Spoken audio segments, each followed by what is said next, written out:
Yeah. Okay. So we're going to do this Sicha is about Lecha and also about Zayin Mar Cheshvan. So what do you know about Zayin Mar Cheshvan? Yeah, that's a dollar. No.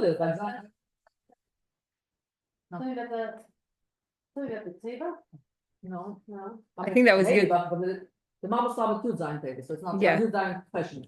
So it's not that. So okay, we're here to learn. Okay. So Zayin Mar Cheshvan in Israel is when they start asking for rain. So V'sein Talu Matar Levracha, we start either December 4th or December 5th, but in Israel they start Zayin Cheshvan. Mashruch Mar the Geshem that we had Tfilas Geshem on Musaf Shmini Atzeres. So that's mentioning rain, and Zayin Mar Cheshvan, Israel needs rain, and Zayin Mar Cheshvan is the day that we that we start to ask for rain. You said that here we're having a problem with rain. Wow. If we had no rain the whole Sukkah season. Yeah. My kids made a sukkah out of Lego on the porch with schach and everything, and I said to them, "Take it down; it's going to get wet." And there was like not one; it's still standing. Not one drop of rain. So and this halacha, okay, of asking for rain starting Zayin Cheshvan applies till this very day in Israel, even after the Beis Hamikdash was destroyed. So why did they wait until Zayin Mar Cheshvan to ask for rain? Because they had to wait till everybody went from Shalot to God. Right, because everyone came to Eretz Yisrael to Yerushalayim. Everyone came to Yerushalayim to the Beis Hamikdash for the Shalosh Regalim, and then after Sukkot, Shmini Atzeres, and Chaser was over, everyone had to go back home. Now, the furthest place in Eretz Yisrael is the furthest border is Nahar Pras, the Euphrates River. So it took 15 days to get to the furthest point in Eretz Yisrael. So once everyone settled, all the Yidden that live in Eretz Yisrael are settled, then we could ask for rain, which also has a bunch of lessons. Obviously, Yisrael, we don't just think about ourselves, we have to think about everyone, which is beautiful. But that is, so that reason is just that no one should be uncomfortable or get stuck in the rain. But there's more to it. There's more to it. Why are we waiting for Zayin Mar Cheshvan? What does Zayin Mar Cheshvan actually represent? So, if you could just picture it, imagine Yantif is over and everyone's packing up their stuff and getting ready to go back home. And the journey is 15 days, 2 weeks to get back home. On the way home, the people aren't yet in their fields plowing. They're not back to their business deals and their daily routine yet. On the way back, they're still in the experience of Yantif. Not how we wake up in the morning and we're back at. Yeah, so I'm saying even we have Isru Chag, the schools don't expect us to be back the very next day after Yantif. You have an extra day. You could go on a trip. You could go on a picnic with your family. Just and that's also Shmini Atzeres, the extra day.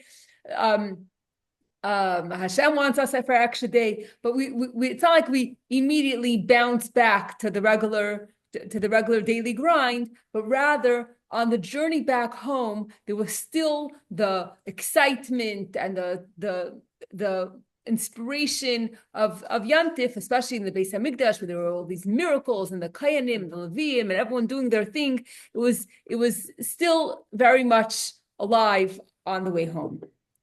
Comes Zayin Mar Cheshvan, and that day represents going back to the daily grind, to the daily routine. No more excuses. Everyone's back home, and even for those that lived closer, it was still Tol Zayim Mar Cheshvan was still people were still in the Yantif mode, in the Yantif spirit, and only Zayim Mar Cheshvan that's the day that begins the going back to regular mundane life. Okay, so I'll just catch up with the poem here. Okay, after spending Sukkot in Yerushalayim, the Yidden were filled with inspiration. The way home was a continuation of the experience of the time they spent in the Beis HaMikdash, where they felt Hashem's presence. On Zayim Mar Cheshvan, 15 days later, when the Jews who lived the furthest away crossed over the Euphrates River, which is at the edge of the border, every Jew who lived in Eretz Yisrael was back home safely, and the Yidden began davening for rain, which in Eretz Yisrael was necessary. So even if there were Yidden that were living Chutz La'aretz, once they crossed the river, then they wouldn't be affected by the rain that would fall in Eretz Yisrael because they already crossed the border. They wouldn't experience any discomfort for rain in Eretz Yisrael. Okay. So I could tell in Hayom Yom yesterday that Medarf Lev mit der Zeit. We have to live with the times, and we have to live, which means, Alter Rebbe says, it means that we have to live with the Torah portion of the week. So there is no such thing as coincidence. Moed is, how we say, a yantif. Miyuad, which comes from the same sherish, is a day that's designated, a day that's special. Any day that's designated miyuad or any moed that's in the calendar has to be connected with the parsha of the week. So every day that on the calendar is unique, must be connected to the parsha of the week. Zayim Mar Cheshvan is the day that we descend into our daily routine. How does that connect to Parshas Lecha, which has the opposite theme? What's happening in Parshas Lecha? Just the name of the parsha. What happens in Parshas Lecha? Okay, so yes, Avraham went down to Avraham went. Hashem says Lech Lecha. What happened? Hashem says Lech Lecha me'artzecha u'mimayladetcha u'mibeis avicha ala aretz asher arecha. So leave, Lech Lecha, go for yourself from your land. Eretz is land. The Hasidus interpretation is me'artecha, from your ritzainis, from your desires. Ratzain and Eretz have the same letters. U'mimayladetcha, from your birthplace, from your nature. U'mimayladetcha is from your, Mesavicha, from your father's house. Father represents Chachma. And so go out of your intellect. Leave your intellect, leave your nature, leave your desires, and go to the land that Hashem will show you.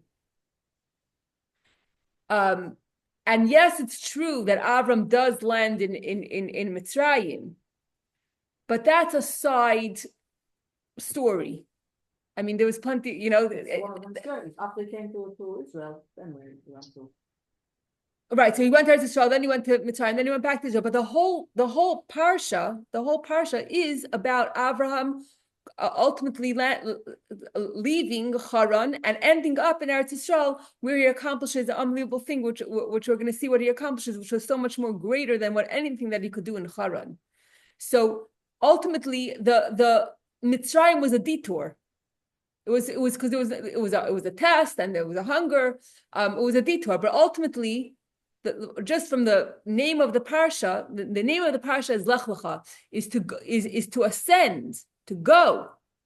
And where is he going from? He's going from Haran, which is a low place, Baruchnius. And where is he going to the land I will show you, which we know is Eretz Yisrael, a land of holiness, a land of Kedusha.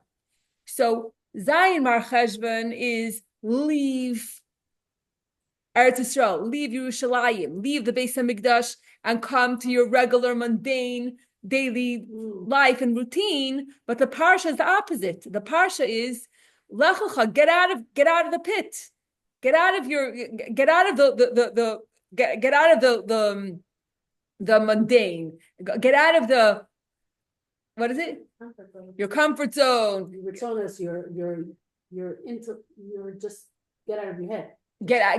Leave all the baggage behind, and go on a higher level and go to Eretz Yisrael. So it's two opposite things. Zayir Marchazon represents descending. Avram did go to Mitzrayim. But Lech Lecha me'aretzcha, that command was to go to Eretz Yisrael. Ha'aretz asher Erecha was not Mitzrayim.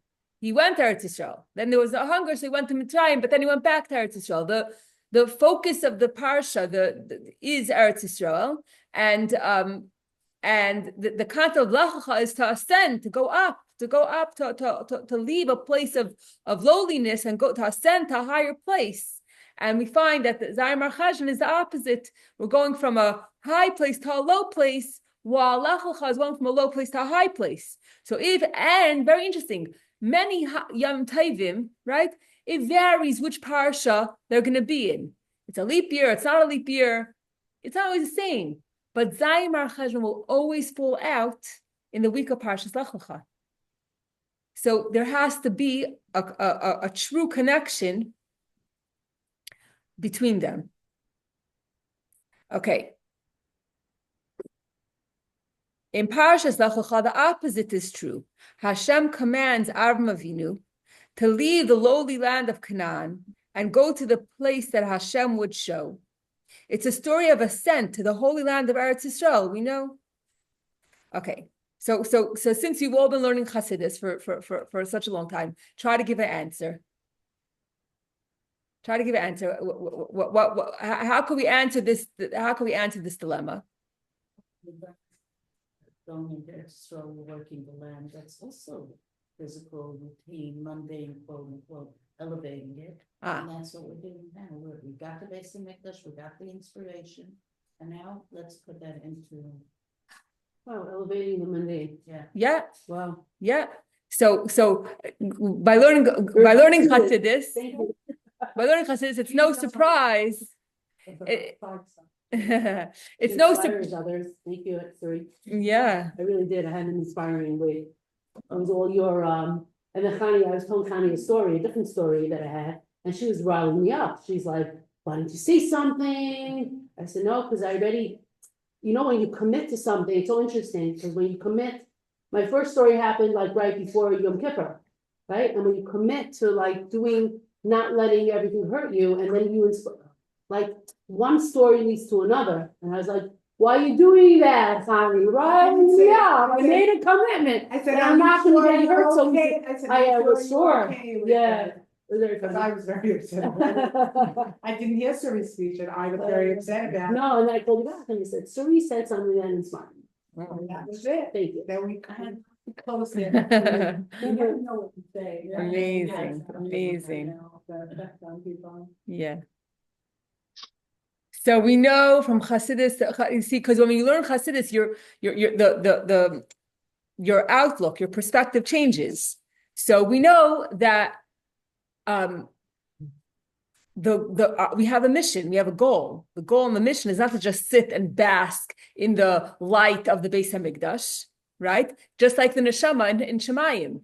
The neshama is very happy sitting on the Kisei HaKavod in heaven, right? But the soul, the neshama comes down to earth. Yes, it's a low world here, but it's Yerida L'Tzarech Aliyah.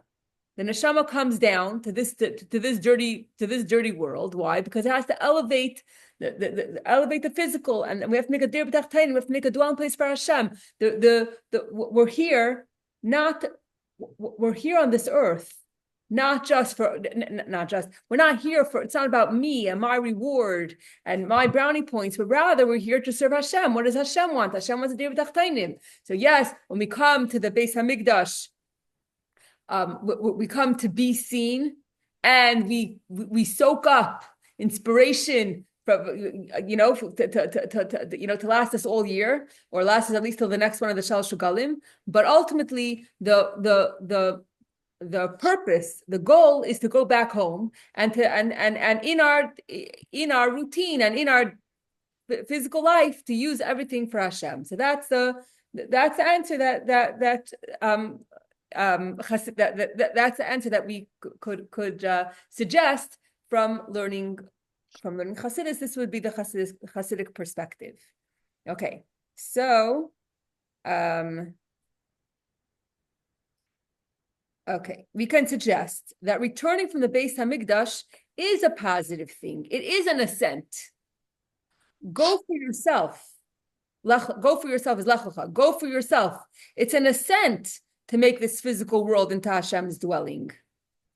It's all good and fine, but how does it fit with a pasuk's straightforward meaning?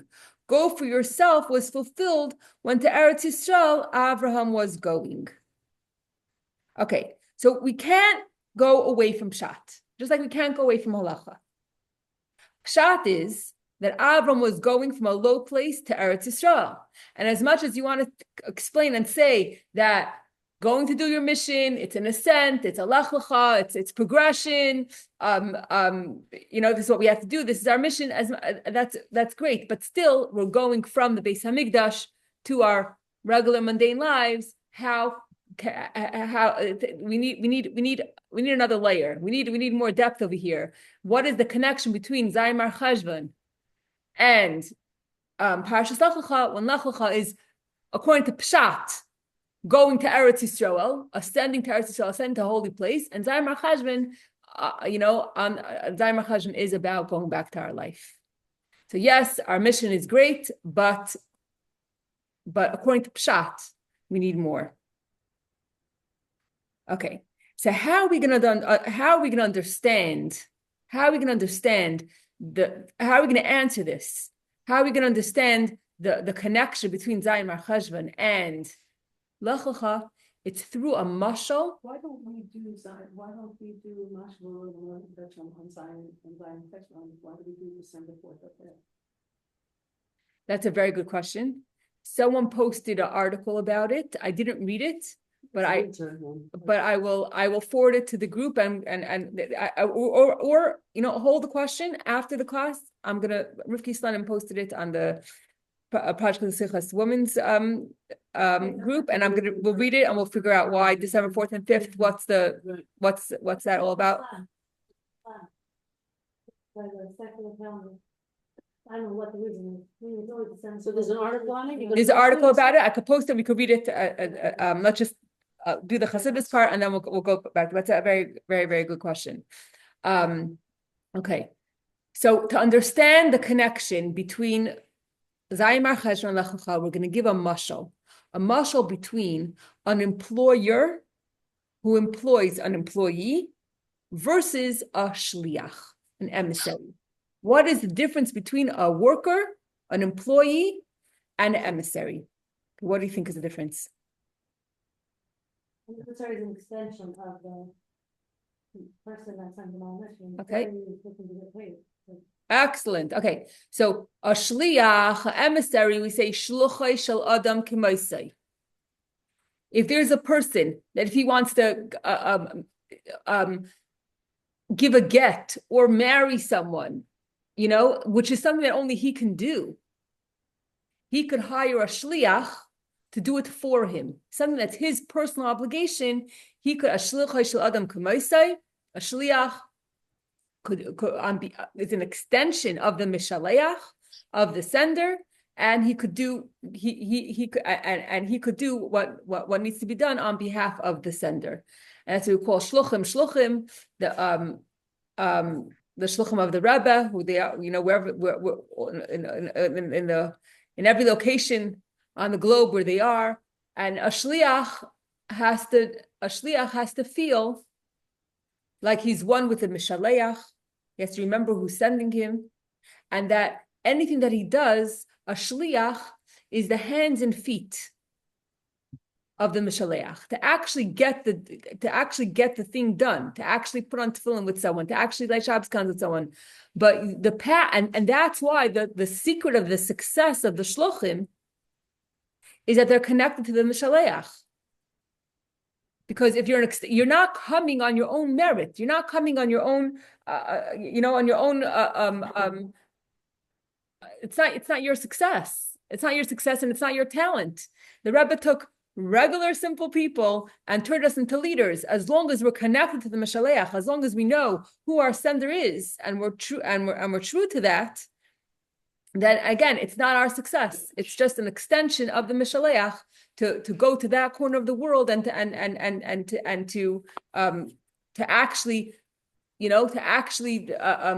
do the miftzayim, to actually have impact on people. But you have to know where your power is coming from.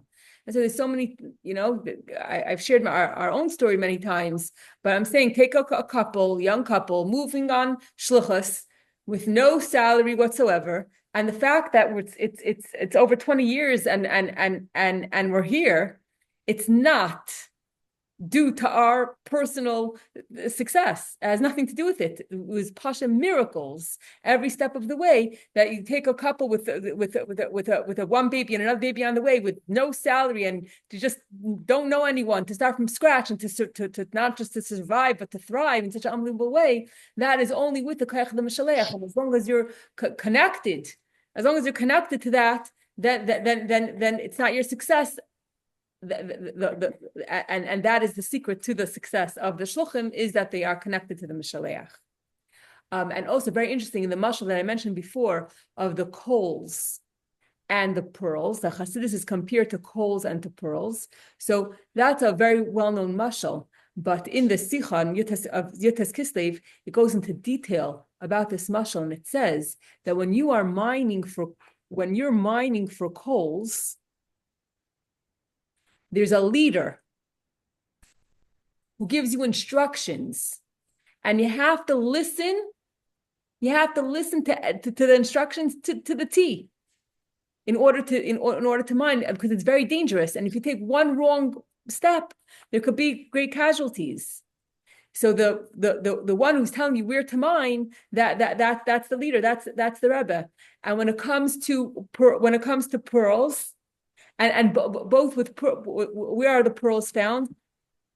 In the ocean, right? Under the water. So whether you're mining for coals or you're looking for pearls, every person still has to have their own oxygen tank. So we have to use our talents. We can't just say, okay, I'm going to rely on the Rebbe for everything. We each have to have our own oxygen tank to be able to stay alive. We have to use our talents. We have to use our mind and our brains and do the best we can. But we still have to always listen we have to listen to the Mishaleach, to the leader, to the one who's telling us where to mine, where to get the coals from, where to find the pearls. We have to always listen to every direction of the leader in order to be successful. Okay, so the shliach is one. Shluchei shel adam k'maisei. Literally, a shliach is one with is one with the mishaleach, one with the sender, and it's not about him. He is totally working on behalf of the mishaleach. Versus an employee, he is working for someone. He cares about his paycheck. Yes, he's gonna. Yes, he's gonna. He'll do the. He'll do the job. He'll do everything right. But it's about his benefit and his personal gain. Also, another difference is that the employee is usually working in the place of the employer, and he's working with the equipment of the employer. Versus the shliach has to go to a faraway location. He's not in the daled amis of the employer, of the sender, and he's not using the equipment of the sender. He's basically he goes to a faraway location, and he is working on behalf of the mishaleach as an extension of the mishaleach. That's the difference between the employee and a shliach, an emissary. Okay. The difference between an employee and an emissary does compare to the difference between the Yidden when before Hashem they did appear to the state that they were in after they returned home and were in a distant location. So when are you an employee and when are you a shliach? When you're in the Beis Hamikdash, you're in Hashem's territory, you're working with Hashem's equipment, with the you know, whether it be bringing karbanos, you know, you're in Hashem's place, you're in His location, you come to work every day, you're in Hashem's domain. So you are an employee during the Shalosh Regalim when you come to Beis Hamikdash. When are you a shliach? When you leave. Wow. When you go to your location, when you go back home to your regular life, then you're a shliach. That's most of the life. Yeah. Yeah. Yeah. Wow. Most of the time you're on your own. But it's for everyone. This is for everyone. Sick. Most of the time we're on. We have to take whatever it is. But the That's why you have to learn. That's why you have to be connected. Yes. Goes in it. Like you worship. The more you connect, then you become the employee, and then you learn from it, and you're the emissary. So yes, so shluchai shel adam k'maisai. So basically, when we are a shliach in our own location, we are an extension of Hashem. We are like Hashem, just like a shliach is shluchai shel adam k'maisai mamish. We're mamish like our sender, right? The same way we learned this in Tanya. We're not just a creation, but we are, because we have a neshama, we are part of the Creator. And that's a game changer. Well, literally. Because if you're part of we're physically part of Hashem. So once we're part of the Creator, right? So that's a real Lech Lecha.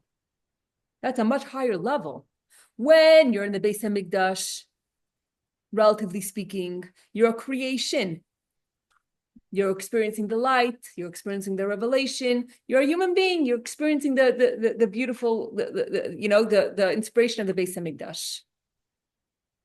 But when you go to back home, then you're a shliach. Then you're not just a creation, but rather shluchas adam k'maisai. Who's the mishaleach? Who's the sender? It's Hashem. So you become an ambassador of light. You become like Hashem. You have infinite power. Now that's a real Lech Lecha. Now you're sharing that with us. Do you feel that you have infinite power as the shliach of the Rebbe?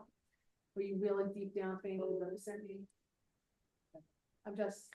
You know what? It's easier when it's a man as opposed to Hashem, but I'm just asking, like.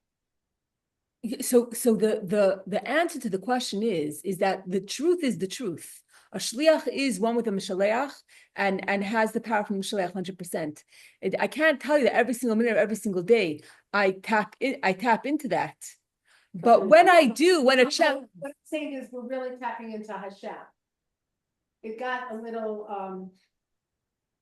curved because the Rebbe sent Shluchim. No, because it was a Rebbe's idea. Rebbe's Shluchim. idea. I mean, no other, there's so many Hasidus, and everyone has a different. This was like a powerful. I'm saying this was a powerful idea. Idea that's we're still part of Hashem. without a Rebbe. It's So still right now, Doing the work for Hashem. You're a part of the Rebbe. Part of Hashem. so it's a very good question. So the Rebbe is the greatest shliach.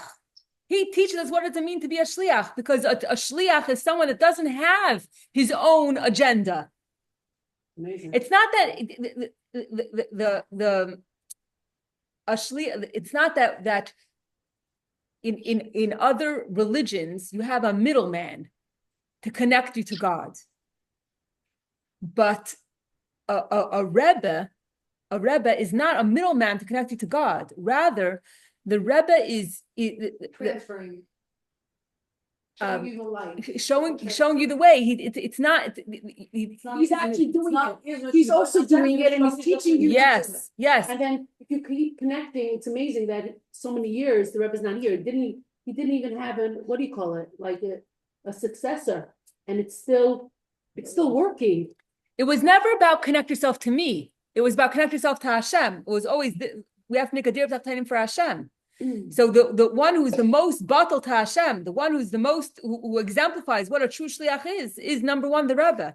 But the Rebbe did accomplish the Rebbe as a Rosh B'nai Yisrael, as the head of all the Jewish people. The Rebbe is responsible for all the Yidden on the face of this earth, and the Rebbe physically couldn't be in every single place at the same time, right? So the Rebbe sent his shluchim to be his hands and feet. Remote places, right? Even not remote places. Anything that he needed to get done. It's very interesting. My sister-in-law had wanted to move to Lakewood years ago, and the Rebbe, her Rebbe said, didn't want it to go because some Hasidas, just the opposite, they want to keep them because it's only, like you said, only one Rebbe that could have hands and feet. So I could stay in Brooklyn, right? Or I can stay in wherever. So they wanted him to stay close by, but it was an interesting, like, as opposed to his idea, the Rebbe's idea was, let's see how many parts of it. Yeah, no, it's an interesting. It was an interesting. I think a lot of times we really don't know why the Rebbe says certain. Oh, yeah, that's another thing.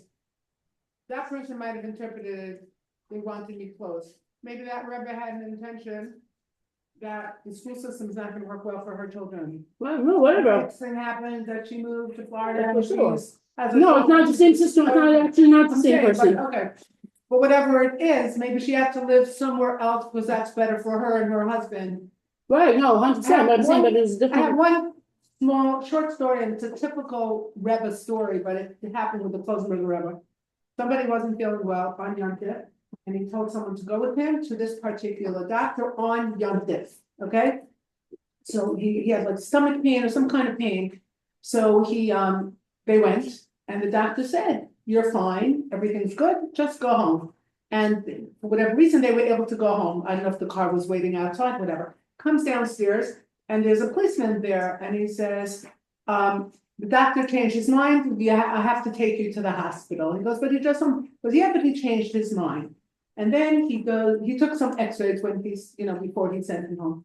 And then the next doctor, the cardiologist, he goes to the hospital. On the way into the door, he has a heart attack. They revived him, very serious, everything worked out. So the new cardiologist says, I don't understand what happened. He had a clean bill of whatever it is. Why did you send him back? I'm lucky he went goes, if this rabbi sent someone on his holiday to my office, there is something wrong. Wow. I don't care what the thing says, and he sent him to the hospital. So it's a very interesting thing. How it got transferred. How it got transferred. How did the doctor and how the decided for whatever reason, stomach pain, and he lived 100%. another 12 years. But on Yom Tov and the car and the whole thing, So it's, we don't know why the Rebbe sends, and you see all the time, the Lubavitch Rebbe didn't send people to certain places, send people to other places. Everyone has their mission. Growing up as a kid, when it came to Kinnos HaShluchim, and all the Shluchim would come, and there was a Kinnos for the kids, and I was always like, a little jealous, But my father, my parents, they went on Shluchas Teilat, and that's where I was born, because my parents really also wanted to go on Shluchas. But then they came back. So when my father was a bacher, my father was a chayzer for the Rebbe. And after the Farbringen, he would write down what the Rebbe said. And then when my father went Teilat, that's when the Rebbe had a heart attack, and he wasn't Farbringen on Shabbos anyway. But then my parents came to America just for a visit, and my parents were asked to stay in Crown Heights so that my father could record the Rebbe's teachings in the Hebrew language. And now there's over 120 volumes in the Hebrew language of the Rebbe's teachings. Now, my father really wanted to be a shliach, but you know what? He was a shliach in his way. So I'm saying some people had, and there's someone else. There was another family on our block who all their children are on shlichus, every single one of them. The Deitch family, but the rabbi, Deitch himself, the Rebbe said that he should stay in business. His father was in business, that he should stay in business, and he supports. He passed away already. Yes. No, not Rishi Daish. Not Rishi Daish. On my block. Um, Yeah, but they were told to stay. They were told to stay in Crown Heights and to stay in business. And he supported many shluchim and his children, everything like that. But so everyone has their their shluchas, and some people as a businessman, the people that they interact with, that's their shluchas. So everyone has their absolutely. It's so interesting because we went over to Kara's house last week. Wow. To help her. I think she just needed some moral support. I said, okay, Kara, let's make this simple. I'm gonna make the first kosher dinner with you, so I'm making the first supper with my friend that got married. I'm still single, and she literally did not even know how to bread fish. Like, I was like, okay, step aside, I will make dinner for you, and then your husband, I will run away and tell your husband you made dinner. I said, Kara, I'll make dinner with you, whatever, it was very funny. And then she said, it's so interesting, because I was looking really more, different areas. She goes, but imagine I wouldn't be here in this neighborhood. I wouldn't know Connie, I wouldn't know all of you. I'm saying. We wouldn't know Canada. So beautiful, so just so, it's a beautiful thing. We meant to be. And Kara found Chabad Tom's River because she went to many other Chabad houses before she came here. That's how she even knew to come to Chabad. So so sometimes one shliach starts. One shliach starts the process, and then you go. Why you meant to be where you meant to be. Right, here are a bunch of frum women. And she's going here, she looks to not in the campuses, whatever. Exactly. She taught me so much, about what we take for granted, Yeah, Rachel comes and starts. Do you ever think about in the kosher kitchen that And you know why she wanted a kosher kitchen? Because she hosted us for a Tanya class. Wow. And she wanted to be able to host for real, not just to buy the food from a kosher store. So we're all responsible. And yesterday my husband did go to her house and start koshering her kitchen. Right. So first things first, get a kosher kitchen. And then I'll come make you make dinner. Yeah. It's a process to bring a kosher kitchen. Yeah. All the dishes of The processes. We went there and Raisy's throwing out everything. I was being gentle, so we threw out some, and then I said, ask the rabbi about those. No, then we left it off with ask the rabbi what can be kosher and what can, and then we'll take it from there. Right, so then she came, There then is she this said he book, came kosher yesterday. 30 days. I went out for the last night, Kosher. and she came. I came home and It's I very was sad. like, I never appreciate my So take it for kosher. granted. We're going to the mountains, some people Yeah. are climbing. She's Yeah. not climbing. Right. We're going to the Then I mountains, reminded her, I was born on top of that. Can I buy this? I will. Don't bring it into your kitchen. So we're all here to support her. But every single one of us, every single person is a shliach. Every single person is a shliach. When we're doing our mission, wherever we are, whichever corner of the world, and there's every single one of us is a shliach, and that's the connection. When we say Lecha, Lecha means it's a true ascent. When Lecha means to travel, right? When you're traveling, you're going from one place to another. A real true journey is when you reach a higher plane, a new place, a new experience, something new that you didn't discover or have before. So Lecha is to reach a higher new level.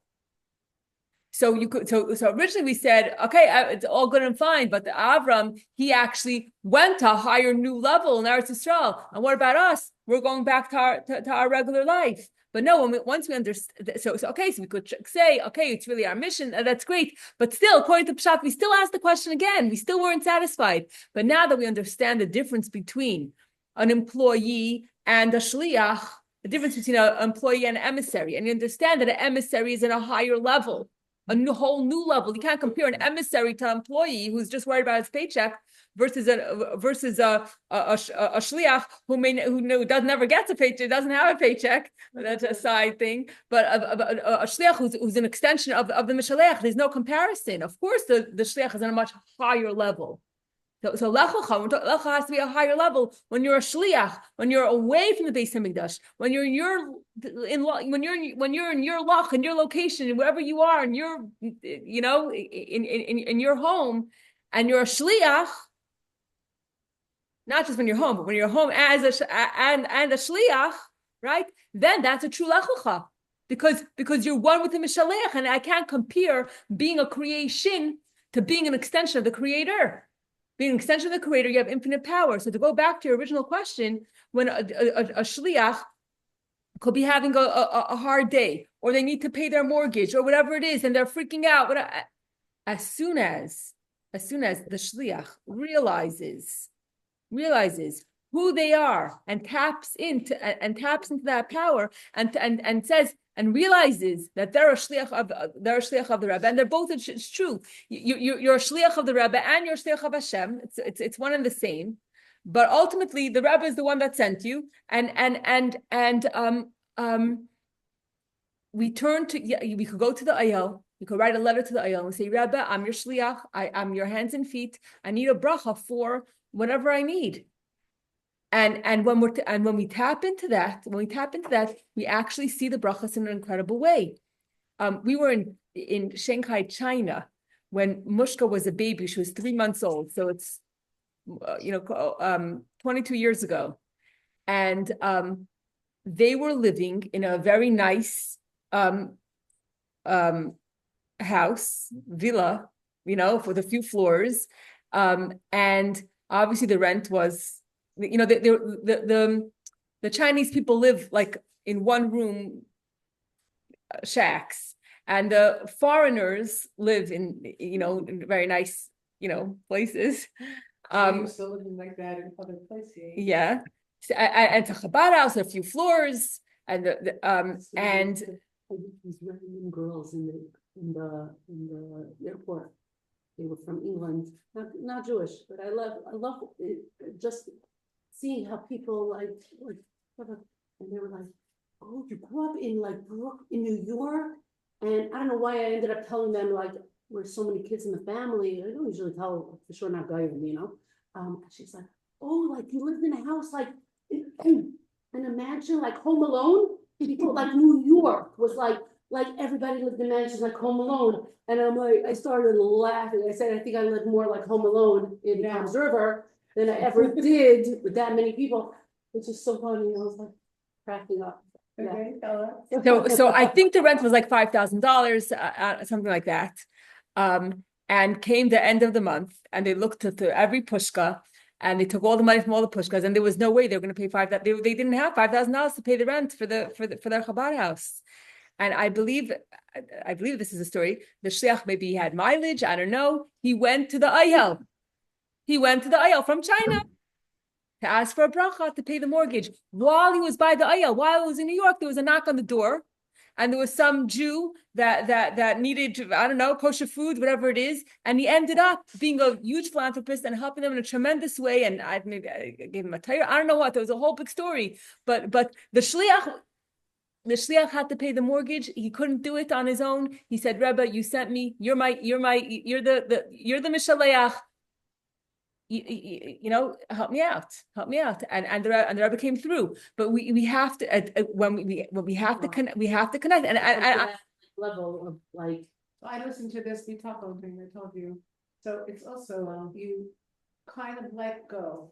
And You do. No, you do. So I had a thing with some new age, old age, left, new ones coming in. And then I realized I could do my part. What could I do? I can call the agency enough. I can't, That's all about. Erin Youngdev, the agency person's a firm lady, and she was getting so nervous because we were sending the people. I said, Leah, I am not getting nervous. Hashem is going to take care of this. That's it. I am believing Hashem's taking care of it. You want to get nervous at me? I'm not even allowing it. Whatever is going to be is going to be. If it's not meant to be. We'll go to another agency, we'll go somewhere else. It's going to be however Hashem is going to do it. And Baruch Hashem, we have an aide, and Baruch Hashem, she's good, and I have to negotiate a little bit. But the part of Big letting responsibility, go. So the more responsibility you have, the more you have to let go. You have to let go. And one thing this person keeps on saying, you think it's you. You keep on thinking it's you. It has nothing to do with you. Oh, I did a deal. I didn't do a deal. Oh, why is my deal not going through? That's when you ask Hashem. And my thing is, this is it. I'm sitting in traffic. I took the wrong street because I'm meant to be over here. someone once told him that he's very repetitive. I listen to Right? Someone says, you're so repetitive, he's doing it from a sefer, so he's not even, it's not him, you So know? his stuff, he's just. And then he's bringing in other people. He's saying And you know what? He goes, and then something like this was 6 months ago, and now he goes, Because we don't. I'm we don't hear going to the be first time. repetitive now. I'm going to be repetitive. This is what it's all about. Yeah. So it's, one of my sisters once said, if Hashem wants to help me, he'll take care of it. I said, no. Then you're not letting go. You're not really believing with this laziness. We Oh, cannot, you know, okay. But there's how much is it considered a shtadlus? Like what you did, you have to be responsible for mommy's care, because you take care of mommy, right? So you can't just sit on the recliner and say, okay, mommy's gonna send aid. The You same have to- with you know what I'm So saying? that's what I There's said. a I timeline, called the It's agency. the more she people said, you have, "People." the less shtadlus you have to do, but you have to be very careful not to mix the two. Right. So not But to when you the wake up in the carbon, morning, yeah. you say, Hashem, I am your shliach. I'm your emissary. I'm here to get the job done. And when Hashem is in your life, then you will see His hand every step of the way. I'm here to fulfill, to make this world a dear b'tachtonim, and I need your help, and therefore I need parnasa, and therefore I need gesund, and therefore I need all the, everything that I need. It's all to serve you. And when we have that mindset, then we are that is infinity. That is infinity, because we're not locked in to our limitations, to what I could do, what I can't do, what I think I could do, what I think I can't do. When as you say, when we let go, then we're free we're free to do the impossible. We're free to do the impossible because because it's not me doing it. It's not me. I'm an emissary. When it's me and it's my covered and my honor and my this, my that, then I'm mistaka. But when you're a true shliach who is bottle to the mishaleach, he's an extension of shliach. It's not him. He is acting on behalf of the mishaleach. Then nothing get in your way, because nothing could get into the way of an infinite God. Are you serving yourself? Are you serving Hashem? It's very simple.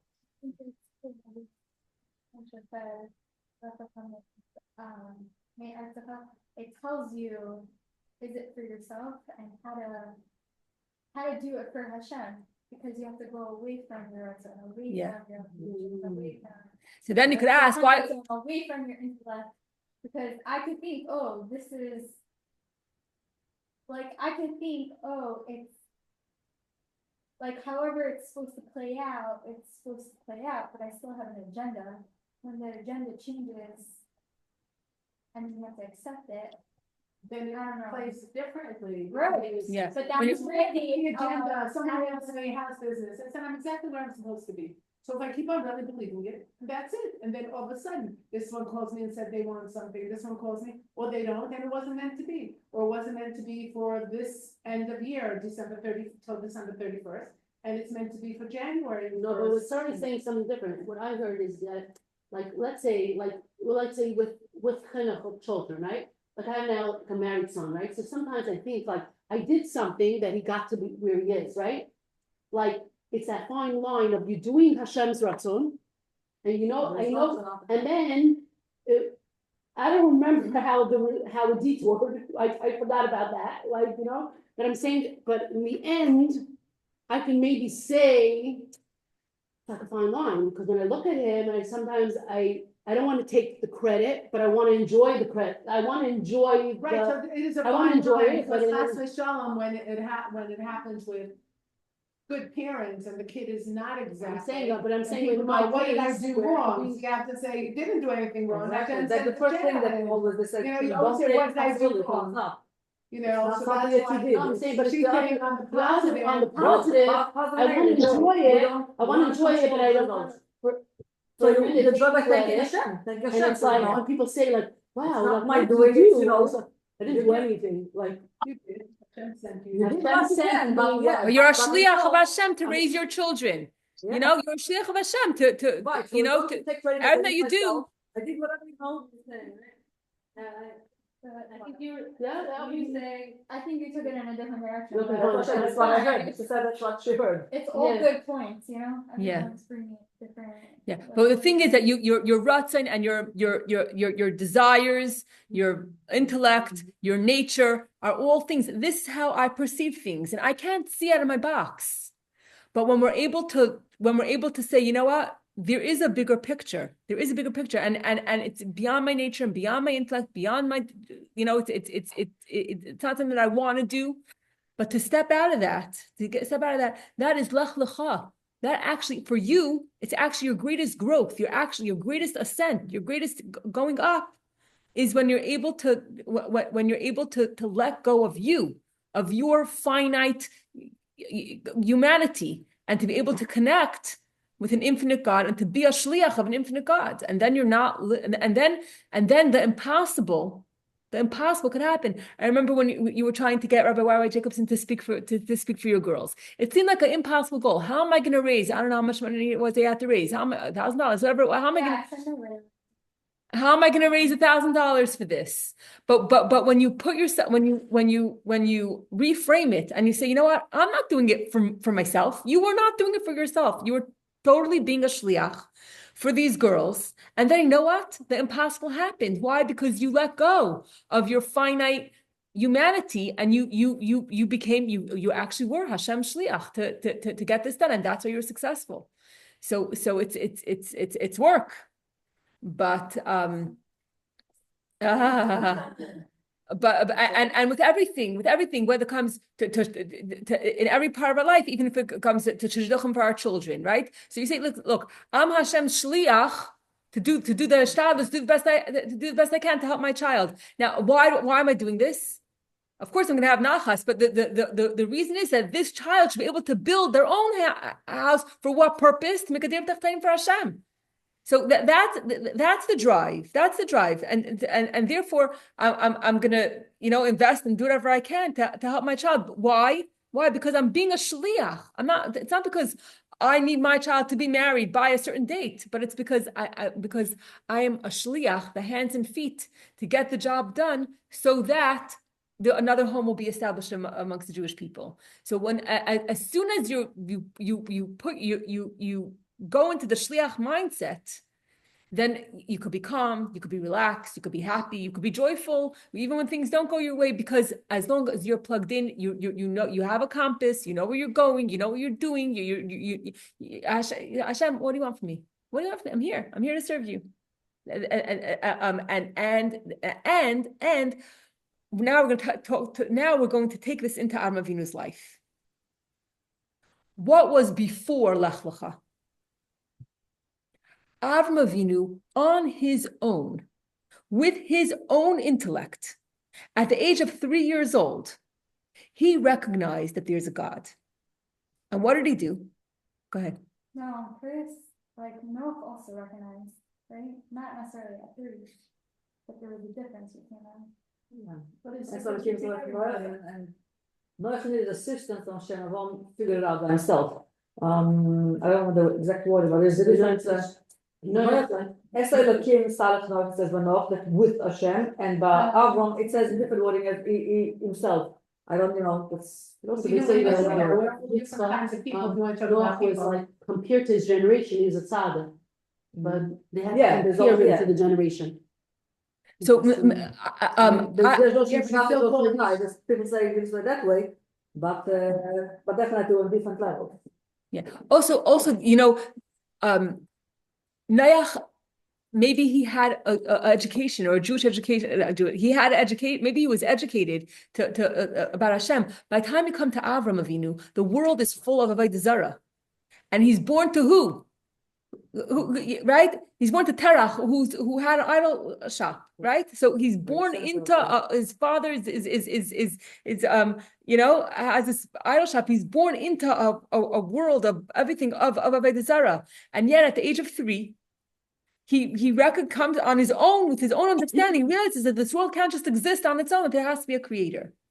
So all his years, he was teaching everyone that he met about monotheism, that there is one God. But all that time it was Kel Ha'olam, There's a God of the world. So there's a world, and there's God. God controls the world. It makes sense. It makes sense. But all this time, the people didn't really internalize it. They did not internalize what Avram was saying. Because all this time, it was Avraham. It was Avram on his own, with his own understanding, with his own intellect, with his own limitations. And you could ask yourself a question: how come Parshas Lecha begins when Avram is the age of 75 years old and Hashem says Lecha? That's the first time in the Torah when we're introduced to Avram Avinu. What about the fact that he jumped into a fiery furnace? What about the fact that he discovered Hashem at 3? Why is that not in Psukim? Why is that only in the Medrash? Because the chiddush, the greatness of Avram Avinu, is not who he was, and as great as it is that he was able to Mesiras Nefesh, to jump into the fire and to smash all those idols and to be thrown into a fiery furnace. Which last week Sichos said that the fiery furnace of Abraham is the smell. The smell of Noach's karbanos reminded Hashem of the fiery furnace of Abraham, whatever. It was an incredible thing to be able to the sacrifice to give up his life for his beliefs.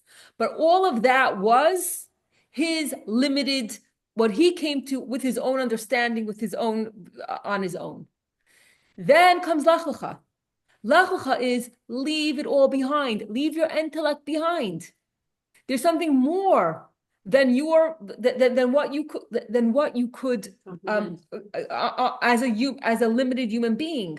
So long till Lecha, Abraham was a wonderful employee.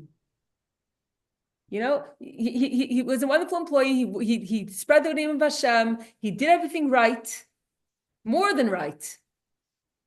But he was still a finite a human being, an employee with his own understanding, and he reached the highest Avram reached the highest that he could reach as a human being. Comes Lecha, and Hashem says, guess what?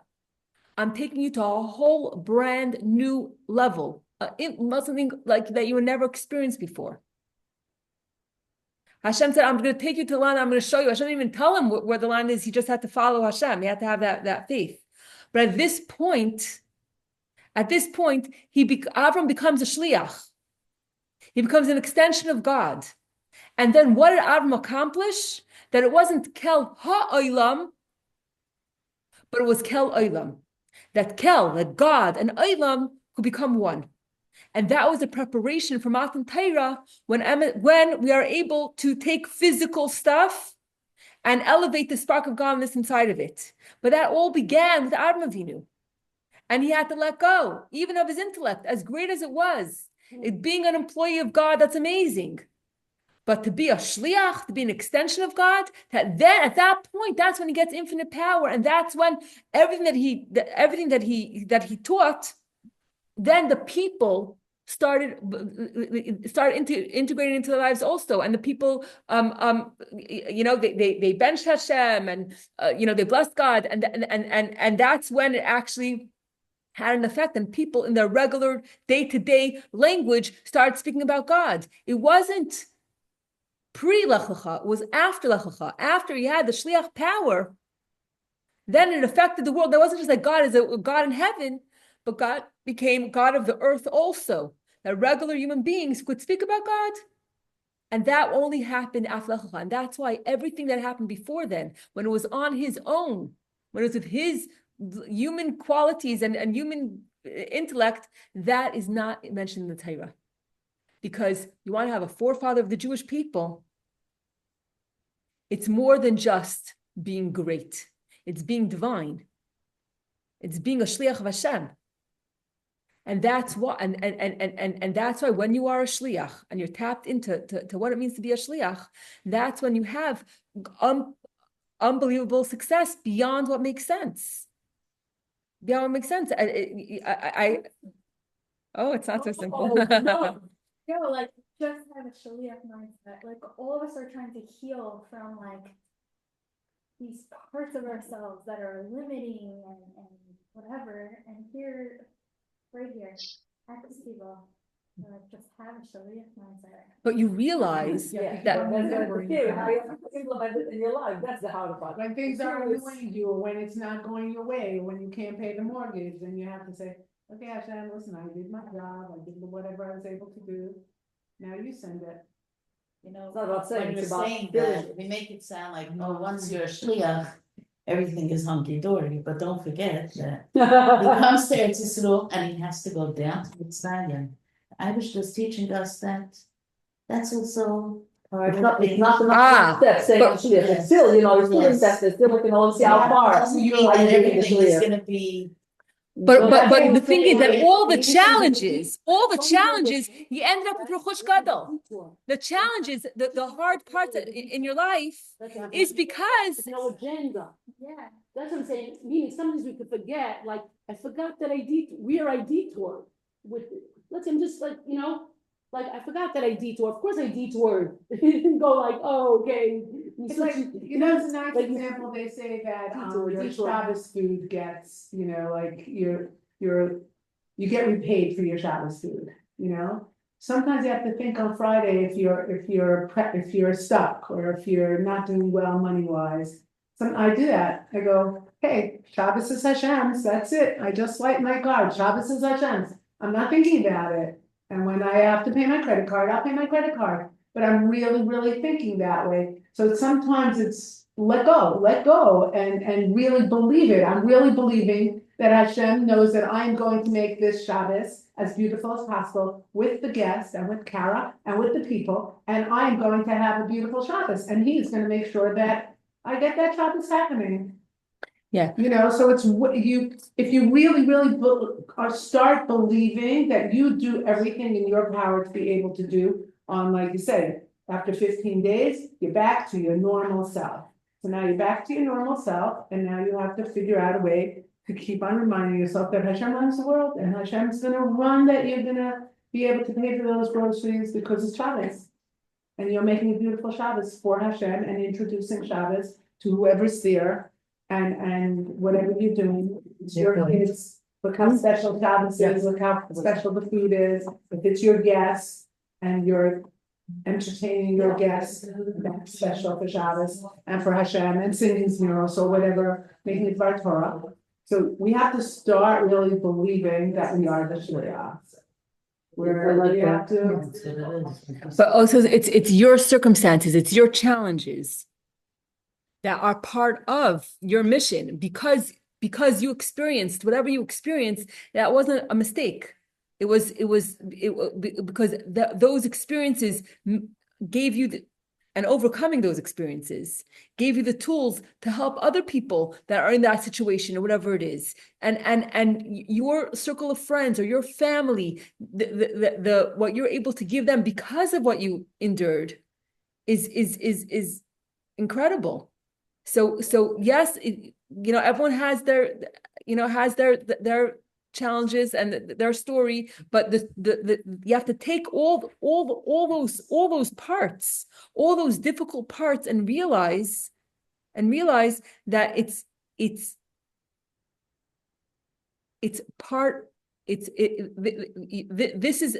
is where you were sent on your shlichus, and these are the tools that you gain tools from these experiences, and these are the tools that you're going to help others because of what you experienced. And it shouldn't be.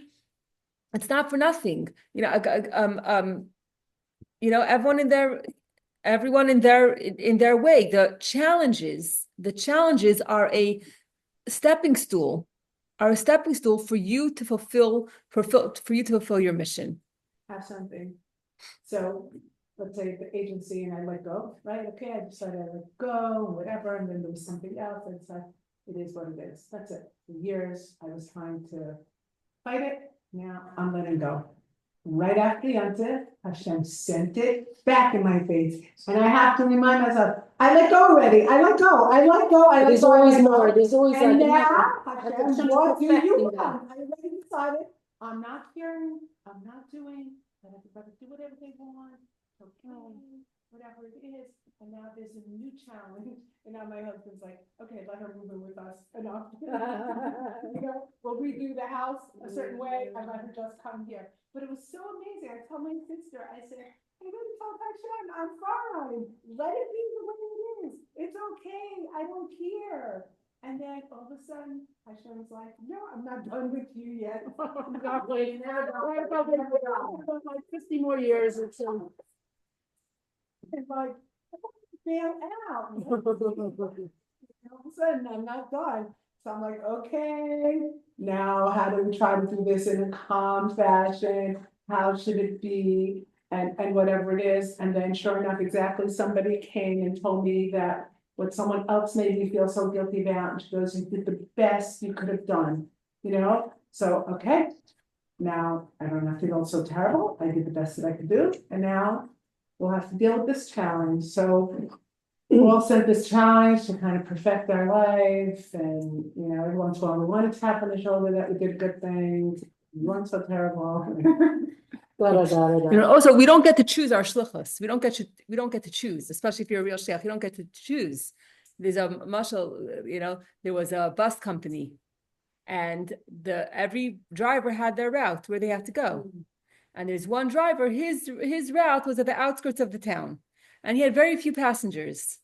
So one day he said, you know, I want to have a full bus. I want to have a full bus. So instead of going to the outskirts of town to pick up the few people that were there, he went to the center of the town, and sure enough, he had a full bus.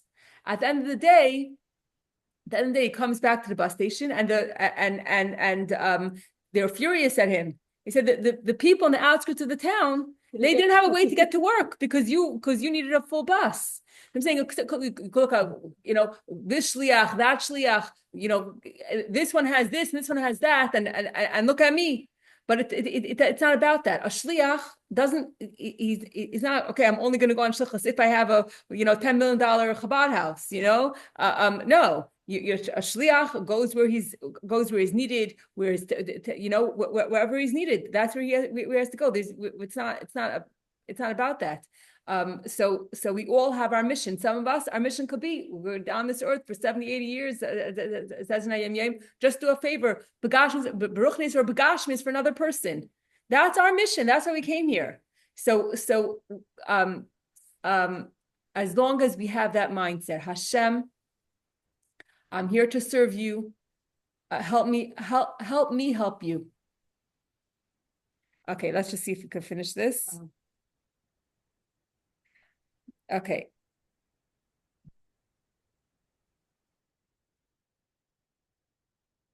Okay, I'm just going to catch up. An employee typically works on the premises of and with the equipment of his owner, while an emissary is sent away from the dispatcher. The employee's actions are all for his personal gain and pay, while the emissary is like the dispatcher in every way.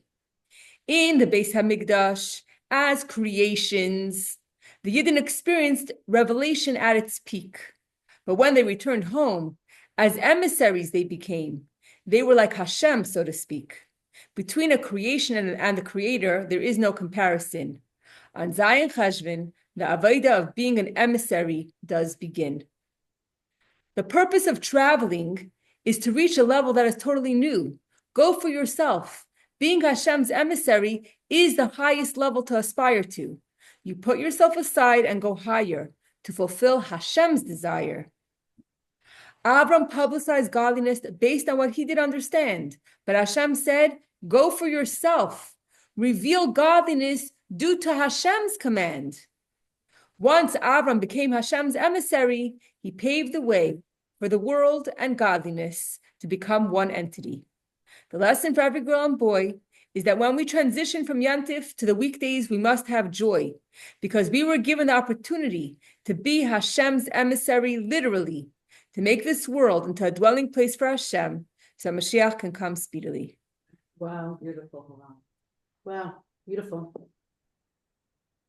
A lot of work. I mean, we're working on something. Yes, when it comes to Ayim Cheshvan, this is when the inspiration is, you know, the being the Beis Hamikdash, the Yantif, everything, everyone's back to school, you know, and now we have to go back to real life, but we shouldn't be sad about it, but rather we should realize this is where the work begins. This is where I could be a shliach. This is where I could be an extension of Hashem, be a light unto the nations, and to, not just to them, to us, to our family, to everyone around us, and that we could tap into the divine, tap into infinity, and really we could have a true Lecha. That we it's truly an ascent. It's not a descent. It's a true ascent. So first we said, Lecha and Zayim Cheshvan are two opposites, because Abram went up to Eretz Yisrael. He had a true Lecha, and literally he had a Lecha. He literally went up to Eretz Yisrael. So ultimately, the answer is that Zayim Cheshvan is a true Lecha for us. So this is a question. When we're a shliach, when we could become Hashem shliach, like Avram did, it wasn't just that he went from a physical low place to another place that was high and spiritual, but it was that he left he left the level of being, he left his understanding, his humanity, and tapped into, being an employee of Hashem to become a shliach of Hashem. And the common denominator between us and Parshas Lecha, between us and Avram Avinu, is that Avram Avinu left his humanity behind and had a true Lecha, became a shliach of Hashem. And we too, as his children, could become a shliach of Hashem. And when does that begin? On today, not today, but this week on Zion. So this is really weird, because we say Masha Baruch Hu Geshem, and we do a whole feel of the Geshem. And now, the next part, right? Saint Talmud Bracha, and then that is this whole big speech, okay? And it's Zion Cheshvan with no brachos. Okay, so It's kind of an interesting kind of thing, and we're talking about it so much. So it's revelation versus, it's revelation versus infinity. Yeah, there is no fanfare, Zion Cheshvan, there's no fanfare, there's no inspiration and lights coming from the sky. Now it's time for us to do the work. So it doesn't come with Yeah, okay, let me find that right now. Let me do that right now. Okay. He says every other month, some months the light is from above, like Kislev, whatever. And some months, like Cheshvan, it's just from the light from underneath. We have to work for it. We have to. Yeah. Okay, I'm going to send this to the group. Share. Next week. Next week. Give some yes. I'm going to post the invitation just that you included, but it's booklet, so you're going to join, from close in heart and find place if you want to take the drive. Where's your Kiddush? How's your corner from you? That's why, The ladies are having their own. The ladies in the house, yeah. In whose house? In the house of the shul. Oh, that's the show, okay. Yeah. I'm actually going to, maybe I'll come for you. Oh, it's very, very short. Consider whether it's nice. On the same press, thank you, and thank you for my guest. You're right there. Okay. 1285. You can give them my number. Yeah. You're so welcome. Thank you for coming. 1285.